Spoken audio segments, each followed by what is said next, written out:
नमस्कार दोस्तों, मैं हूं अनीता और आप सभी का एक बार फिर से स्वागत करती हूं। आज हम सुनेंगे आषाढ़ मास के कृष्ण पक्ष की जो संकष्टी चतुर्थी का व्रत आता है उसकी व्रत कथा हम सुनने वाले हैं। तो आप वीडियो में लास्ट तक जरूर बने रहना। तो चलिए शुरुआत करते हैं। दोस्तों, आप और आपके परिवारजनों पर गणेश भगवान का आशीर्वाद सदा बने रहे। प्रिय भक्तजनों, 25 जून दिन मंगलवार को आषाढ़ मास के कृष्ण पक्ष की कृष्ण पिंगल चतुर्थी या अंगार की संकष्टी चतुर्थी है। इस शुभ अवसर पर आप सभी सुनने वाले हैं संकष्टी चतुर्थी व्रत कथा। सब श्री गणेशाय नमः। प्रिय भक्तजनों, अब आप अपने दुखों के निवारण के लिए, अपनी मनोकामना पूर्ति के लिए मन में विश्वास रखकर धैर्य के साथ इस पवित्र कथा को सुनिए। एक समय पार्वती जी ने गणेश जी से पूछा कि हे वत्स, आषाढ़ कृष्ण चतुर्थी बहुत ही शुभदायिनी कही गई है, आप उसका विधिमान बताइए। इस मास के गणेश जी का नाम क्या है, उसकी पूजा किस प्रकार से करनी चाहिए।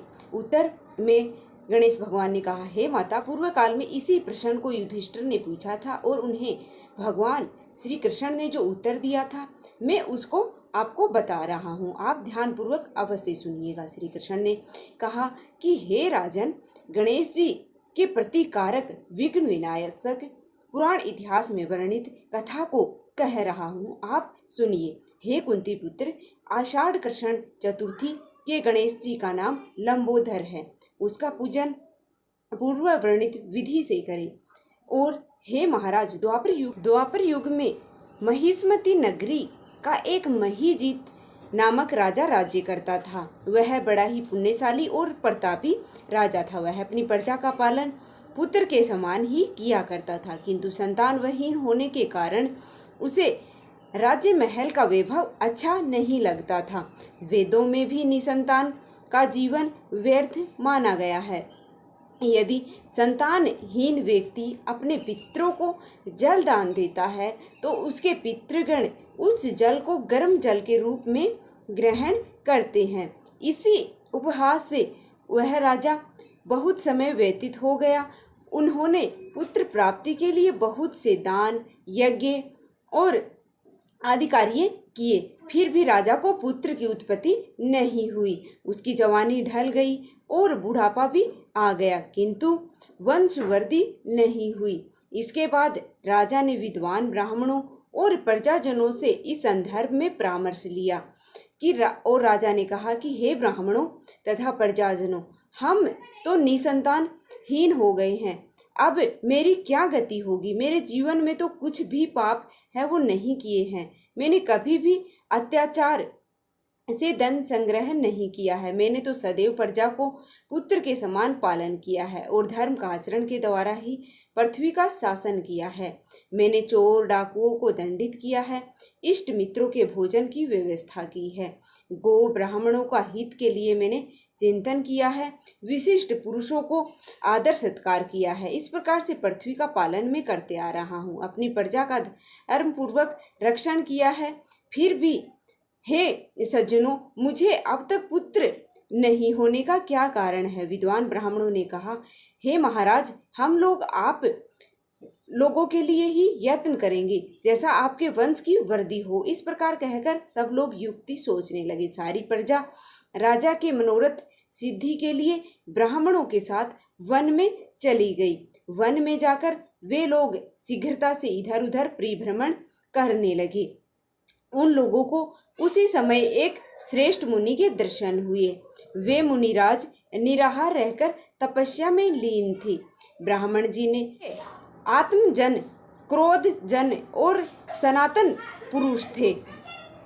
संपूर्ण वेद और दीर्घायु, अनंत एवं अनेक ब्रह्मा ज्ञान से संपन्न महात्मा थे। उनका निर्मल नाम लोमस ऋषि था। प्रत्येक कल्प में उनको एक रोम पपित होते थे, इसलिए उनका नाम लोमस ऋषि पड़ गया।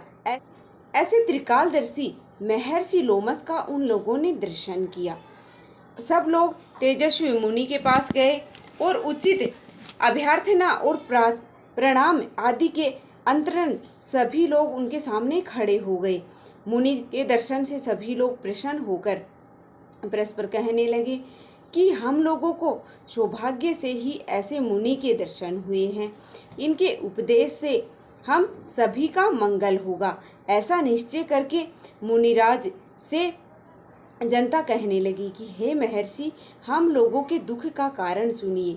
आपने हमारे संदेह का निवारण के लिए हम लोग आपके शरणागत हुए हैं। हे भगवान, आप कोई उपाय बताइए। हे स्वामिन, आप जैसे महात्मा को पाकर हम लोग किसी अन्य व्यक्ति से क्या कहें। आप ब्राह्मण एवं ऋषियों के में श्रेष्ठ हैं। आपसे बढ़कर कोई दूसरा पुरुष मुझे नहीं दिख रहा है। महर्षि लोमस ने पूछा, सज्जनों, आप लोग यहाँ किस उद्देश्य से आए हैं? आपको क्या चाहिए? आपका क्या प्रयोजन है? स्पष्ट रूप से कहिए, मैं आपके सभी संदेह का निवारण करूँगा। हम आपके कल्याण की भावना रखते हैं। तपस्वी की तपस्या केवल परोपकार के लिए ही होती है। प्रजाजनों ने उत्तर दिया, हे श्रेष्ठ मुनि, हम लोग जिस महान कार्य की सिद्धि के लिए यहाँ आए हैं उन्हें आप सुनिए। हम लोग महेश्मती नगरी के निवासी हैं और हमारे राजा का नाम महीजीत है। वह राजा ब्राह्मणों का रक्षक, धर्मात्मा, दानवीर, शूरवीर एवं मधुर भाषी है। उस राजा ने हम लोगों का पालन पोषण किया है, परंतु ऐसे राजा को आज तक संतान की प्राप्ति है वो नहीं हुई है। हे भगवान, माता पिता तो केवल जन्मदाता होते हैं, किंतु राजा ही वास्तव में पोषक एवं संवर्धन होता है। उसी राजा के नियमन हम लोग ऐसे गहन वन में आए हैं। हे महर्षि, आप कोई ऐसी युक्ति बताइए जिससे राजा को संतान प्राप्ति हो जाए, क्योंकि ऐसे गुणवान राजा को कोई पुत्र ना हो, यह बड़े ही दुर्भाग्य की बात है। हम लोग परस्पर विचार विमर्श करके इस वन में आए हैं। उसके सौभाग्य से ही यहाँ हम लोगों ने आपका दर्शन लाभ किया है। हे मुनिवर, किस व्रत, दान, पूजन आदि कर्म का अनुष्ठान करने से राजा को पुत्र होगा? आप कृपा करके हम सभी को बताएं। प्रजा की बात सुनकर महर्षि ध्यान मग्न हो गए। राजा के उपकार के लिए कहने लगे। महर्षि लोमस ने कहा कि हे ब्राह्मणों, आप लोग ध्यान पूर्वक सुनिए। मैं संकटनाशन व्रत का आपको बता रहा हूँ। वह व्रत निसंतान को संतानदायक एवं निर्धनों को धन देता है। आषाढ़ कृष्ण पक्ष की एक दंत गजानन नामक गणेश जी की पूजा करें। पूर्वोत्तर विधि से राजा व्रत करके श्रद्धा युक्त होकर ब्राह्मणों को भोजन कराएं एवं उन्हें वस्त्र दान करें। श्री गणेश जी की कृपा से उन्हें अवश्य ही पुत्र की प्राप्ति होगी। महर्षि लोमस की यह बातें सुनकर सभी लोग प्रसन्नचित होकर उठ गए। नतमस्तक होकर दंडवत प्रणाम करके सभी लोग नगर को लौट गए। वन में घटित सभी घटनाओं को प्रजाजनों ने राजा को बताया। प्रजाजनों की बात सुनकर सम्मानकारी बुद्धिकारी राजा प्रसन्न हो गए और उन्होंने श्रद्धा भक्ति से विधिवत गणेश चतुर्थी का व्रत करके ब्राह्मणों को भोजन और वस्त्र आदि का दान दिया। रानी शुद्ध सीना के गर्भधान संस्कार के अंतर्मन में श्री गणेश जी की कृपा से राजा को एक सुंदर और सुलक्षणा पुत्र प्राप्त हुआ। राजा ने संपूर्ण नगरवासियों को संतुष्ट करके पुत्र उत्सव मनाया। राजा जीत ने ब्राह्मणों को धन रत्न आदि देकर तृप्त किया। भगवान श्री कृष्ण कहते हैं कि हे राजन, इस व्रत का ऐसा प्रभाव है कि जो व्यक्ति इस व्रत को श्रद्धा विहित होकर करेंगे, समस्त सांसारिक सुख के अधिकारी हो जाएंगे। भगवान श्री कृष्ण ने कहा कि हे महाराज, आप इस व्रत की विधि पूर्वक कीजिए। श्री गणेश जी की कृपा से आपकी सभी मनोकामनाएं पूर्ण होंगी। आपके संपूर्ण शत्रुओं का नाश होगा और आप अचल राज्य के अधिकारी बनेंगे। हे भूप शिरोमणि युधिष्ठिर, जो पुरुष इस व्रत को करते हैं वे चाहे एकांत सेवी ऋषि हो या विद्वान हो, उन्हें निर्विघ्न रूप से पुत्र पौत्र आदि की प्राप्ति होती है। जो मनुष्य भगवान श्री गणेश जी के इस चरित्र को सुनते हैं अथवा सुनाते हैं, उन्हें सब कार्यों में सिद्धि की प्राप्ति होती है। सभी मिलकर प्रेम से बोलिए, विघ्नहर्ता भगवान गणेश जी की जय। अब सुनिए चौथ माता की कहानी। क्योंकि चतुर्थी का व्रत बिना चौथ माता की कथा के या पूजा के अधूरा ही माना जाता है। पौराणिक कथा के अनुसार एक गांव में एक सेठ सेठानी रहा करते थे। उनके एक बेटा और एक बहू थे। बहू सबको भोजन करा के और फिर स्वयं भोजन किया करती थी। एक पड़ोसन ऐसी भी थी जो रोज पूछती थी कि बहू आज क्या बनाया है, क्या खाया है, तो बहू कहती ठंडो बासी।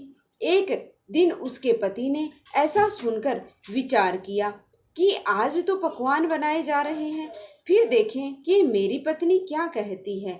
उसने तरह तरह के पकवान बनाए और घर के सभी लोगों ने एक साथ बैठकर भोजन किया। आज भी पड़ोसन ने पूछा तो बहू ने कहा कि ठंडो बासी। सेठ के लड़के ने सोचा हो न हो कोई बात अवश्य है जिससे कि मेरी पत्नी ऐसा कहती है। उसने पत्नी से पूछा कि तुम रोज ठंडो बासी खाया ऐसा क्यों कहती हो, जबकि हम सबने एक साथ बैठकर कई तरह के पकवान खाए हैं। उसकी पत्नी बोली हम जो खा रहे हैं वह बाप बूढ़ों की कमाई है। जिस दिन आप कमा कर लाओगे उस दिन मैं समझूंगी कि ताजा भोजन कर रहे हैं। अब एक दिन लड़के ने माँ से कहा कि मैं बड़े शहर में कमाई करने जा रहा हूँ। माँ बोली कि बेटा अपने पास इतना धन तो है कि खाया ही खत्म नहीं होगा। और माँ ने मना करने पर भी बेटे ने स्वयं कमाने का दृढ़ निश्चय लिया और जाते समय पत्नी से कहा कि मैं जब तक कमाकर बहुत सा धन लेकर ना आऊं तुम चूल्हे की आग बुझने मत देना। एक दिन चूल्हे की आग बुझ गई तो वह मन ही मन घबराने लगी, कहीं मेरे पति पर कोई संकट तो नहीं आ पड़ा है। जल्दी से पड़ोस में से आग लाकर चूल्हे में रख दूं, ऐसा विचार करके पत्नी पड़ोस में गई। वहां पड़ोसन चौथ माता का व्रत और पूजन कर रही थी। पड़ोसन ने कहा कि थोड़ी देर में आकर ले जाना। तो बहू ने कहा पड़ोसन से पूछा कि आप यह व्रत क्यों करती हैं, इसे क्या होता है। पड़ोसन ने कहा कि चौथ माता के इस व्रत को करने से अन्न धन और लक्ष्मी मिलती है, सभी मनोकामनाएं पूर्ण होती हैं। अब वह भी चौथ माता का व्रत करने लग गई। दीवार पर उसने चौथ माता का चित्र बनाया। उस दिन घी और गुड़ का चूरमा बनाकर रात्रि को चंद्रमा को अर्घ्य देकर उसने भोजन किया। ऐसा करते करते बहुत दिन हो गए। चौथ माता ने उस बहू के पति को सपना में दर्शन दिए और साहूकार का बेटा तू जागे है कि सोए है, तेरी पत्नी तुझे बहुत याद कर रही है, घर जाकर उसकी चिंता मिटा दे। तू दुकान खोलकर कुंकू केसर का पगलिया बनाकर बैठ जा, आज तेरा हिसाब किताब चुकता हो जाएगा। अब तो चौथ माता ने जैसा कहा था वैसा ही हुआ। उसने घर जाने की तैयारी की और गाड़ी भर के धन दौलत लेकर चल दिया। रास्ते में एक बड़ा सा काला नाग फन फैलाए बैठा था और कहने लगा कि आज तो मैं तुझे डस लूंगा, छोड़ूंगा नहीं, आज तेरी आयु पूरी हो गई है। सेठ के लड़के ने कहा कि आज चौथ माता ने मुझे सपना में दर्शन दिए हैं, मेरी पत्नी से मिलने घर जा रहा हूँ। वहाँ मेरी पत्नी बहुत ही चिंता कर रही है, मैं उससे मिलकर जरूर आऊँगा, तब तुम मुझे डस लेना। नाग ने कहा तुम शपथ पूर्वक कह कर जाओ तो मैं तुम्हें जाने दूंगा, परंतु लौट कर नहीं आए तो तुम्हारे घर आकर मैं तुम्हें डस लूंगा। इस प्रकार सांप को वचन देकर वह घर पहुंचा। वहां सभी हंसी खुशी मिला और भोजन करने लगा। उदास होकर बैठ गया। उसकी पत्नी ने उदास होने का कारण पूछा तो पति ने काले नाग वाली बात बताते हुए कहा कि यदि मैं उसके पास नहीं जाऊंगा तो वह घर आकर ही मुझे डस लेगा। पत्नी बहुत ही चतुर थी। उसने कहा कि आप घबराओ नहीं, लेट जाओ, मैं एक उपाय करती हूँ। पत्नी ने कमरे की 7 पेड़ी धोई। पहली पेड़ी पर रेत, दूसरी पर इत्र और तीसरी पर गुलाल फूल और चौथी पर कुमकुम केसर, 5वीं पर लड्डू पेड़ा और 6ठी पर गादी गलीचा और 7वीं पेड़ी पर दूध का कटोरा भरकर रख दिया। इस प्रकार से वह 7 पेड़ी सजाकर बैठ गई। आधी रात होते ही नाग आकर पेड़ी पर चढ़ने लगा। पहली पेड़ी पर रेत में लौट गया और कहने लगा कि सेठ की बहू ने आराम तो बहुत दिया है, पर वचनों से बंध कर आया हूँ, जो आज तो मैं उसे डस कर ही जाऊंगा। हो न हो, पर नाग आराम करता हुआ और कहता हुआ कि डसूंगा जरूर, कमरे में जाने ही वाला था कि चौथ माता ने विचार किया कि मैं इसे नहीं बचाऊंगी तो मुझे कलयुग में कौन मानेगा। और अब तो गणेश जी, चंद्रमा जी और चौथ माता ने उसे बचाने का विचार किया। चंद्रमा जी ने उजाला किया, चौथ माता ढाल बनी और गणेश जी ने तलवार लेकर नाग को मार दिया और ढक दिया। अब बहू थकी हारी सो गई। दिन निकला तो लोग बेटे बहू